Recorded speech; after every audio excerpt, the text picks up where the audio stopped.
আসসালামু আলাইকুম রহমতুল্লাহি ওবারাকাতু। প্রিয় দর্শক, আশা করি আল্লাহর অশেষ রহমতে আপনারা সুস্থ আছেন, ভালো আছেন, আমলে আছে সফলতা। এই চ্যানেলে আপনাকে স্বাগতম। আমার এই চ্যানেলের ভিডিও ভালো লাগলে একটি সাবস্ক্রাইব ও লাইক কমেন্ট করুন। আপনাদের এই সাবস্ক্রাইব আর লাইক কমেন্ট নূতন নূতন ভিডিও দিতে উৎসাহ দিবে। আজ আপনাদের সাথে আলোচনা করব একটি অলৌকিক দোয়া কবুলের গল্প নিয়ে। এই অলৌকিক ঘটনাটি আমার নিজের সাথে ঘটেছে, তাই আমি চাচ্ছি আপনাদের জীবনেও এমন অলৌকিক ঘটনা ঘটুক। সবাই মনোযোগ সহকারে পুরো ভিডিওটি দেখবেন। তাহলে এবার মূল কথায় আসি। আমার 5 বছরের একটি ছেলে আছে, সুস্থ আছে আলহামদুলিল্লাহ। এরপর দ্বিতীয় বাচ্চার জন্য চেষ্টা করি। নিজেরা চেষ্টা করার পর যখন দেখি কিছুই হচ্ছে না, এরপর ডাক্তারের কাছে যাই। ডাক্তার বিভিন্ন পরীক্ষা নিরীক্ষা করে অনেক টাকার টেস্ট দেয় ও আমাকে 3 মাসের ঔষধ দেয়। আমি সঠিক নিয়ম মেনে ঔষধগুলো খাই, কিন্তু প্রতি মাসেই ব্যর্থ হই। 3 মাস পার হওয়ার পর আমি আবার ডাক্তারের কাছে যাই। ডাক্তার আবার পরীক্ষা করে ডোজ বাড়িয়ে 3 মাসের জন্য ঔষধ দেয়। কিন্তু এবার কেন যেন আমার মন খারাপ থাকে। এরপর বিভিন্ন আমল করি নিজ থেকেই, তারপরও প্রতি মাসেই ব্যর্থ হই। মন খুব খারাপ থাকতো সব সময়, কিছু ভালো লাগতো না, এমনকি মানুষের কথাও না, একা একা থাকতাম। 3 মাস শেষ হওয়ার পর আবার ডাক্তারের কাছে যাই। ডাক্তার আবার বিভিন্ন পরীক্ষা নিরীক্ষা করে বলে 6 মাস ওষুধ খাইলা কিছুই রেজাল্ট আসলো না।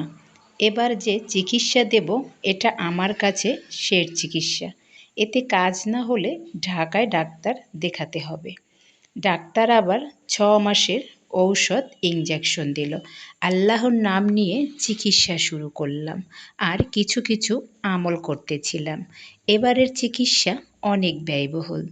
যারা এই চিকিৎসা নিচ্ছে তারা জানে। কোনো রকম চিকিৎসা চালিয়ে যাই, তবে মন সব সময় খারাপ। শেষের চিকিৎসা সময় আমি প্রায় রাতেই তাহাজ্জুদ নামাজ পড়তাম। তাহাজ্জুদ নামাজ পড়ে আমার আল্লাহর কাছে কেঁদে কেঁদে আমার দুঃখ ও কষ্টের কথা বলতাম। কত যে কেঁদেছি আমি আর আমার রব জানে। কত যে নির্ঘুম রাত পার করেছি আমি জানি আর আমার রব জানে। তবে কেন জানি আল্লাহর উপর বিশ্বাস ছিল যে আল্লাহ আমাকে নিরাশ করবে না। এরপর 1 মাস, 2 মাস, 3 মাস এভাবে ঔষধ ইঞ্জেকশন নিই, ফল কিছুই হয় না। তারপর 3 মাস চিকিৎসা চালানোর পর মনে মনে ঠিক করলাম এত ব্যয়বহুল চিকিৎসা আমার পক্ষে চালানো সম্ভব না। চিকিৎসা বন্ধ করে দিলাম। আবারও বলছি, 3 মাস চিকিৎসা করানোর পর চিকিৎসা বন্ধ করে দিলাম এবং ওই মাস থেকে আমার চ্যানেলে যে সন্তান লাভের জন্য 7 দিনের রোজা রেখে আমল ও লবঙ্গ পড়ার আমল আছে এটা শুরু করি ও পাশাপাশি তাহাজ্জুদ নামাজ পড়তাম। তাহাজ্জুদ নামাজের মোনাজাতে ও ইফতারের সময় আল্লাহর দরবারে 2 হাত তুলে শুধু কেঁদে কেঁদে বলতাম, হে আমার আল্লাহ, আপনি তো অজানাকে জানেন, অদেখাকে দেখেন, আপনি আমার সম্পর্কেও জানেন। হে আমার রব, আমি আপনার পর্যন্ত পৌঁছাতে না পারি, আপনার রহমত তো আমার পর্যন্ত পৌঁছাতে পারে। আপনি তো সর্বময় ক্ষমতার অধিকারী, আপনি জীবনদাতা, আপনি তো উত্তম পরিকল্পনাকারী। আমি জানি আপনি আমার জন্য উত্তম পরিকল্পনা করে রেখেছেন।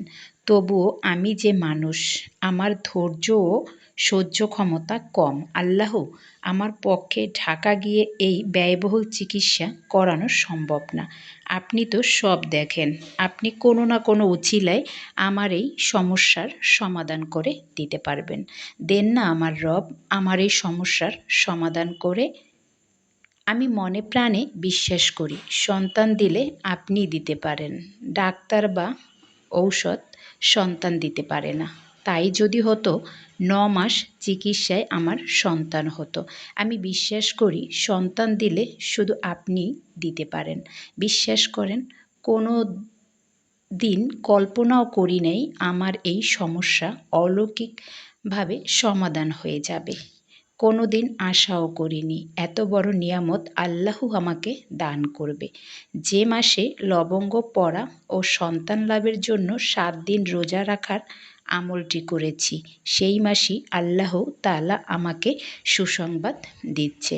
এই আমলগুলো আমার চ্যানেলে আছে, আপনারা দেখে আমলগুলো করবেন। আল্লাহর কাছে লাখো কোটি শুকরিয়া। আলহামদুলিল্লাহ, আলহামদুলিল্লাহ, আলহামদুলিল্লাহ।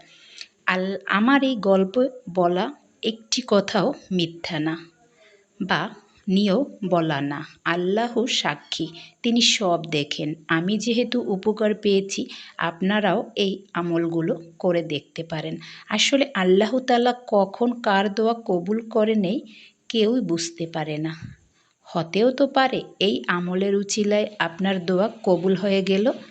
এই আমলের পাশাপাশি আমার চ্যানেলে অন্য আমলও আছে, সেগুলো করতে পারেন। কোন আমলের উছিলায় কার দোয়া কবুল হয় কে বলতে পারে।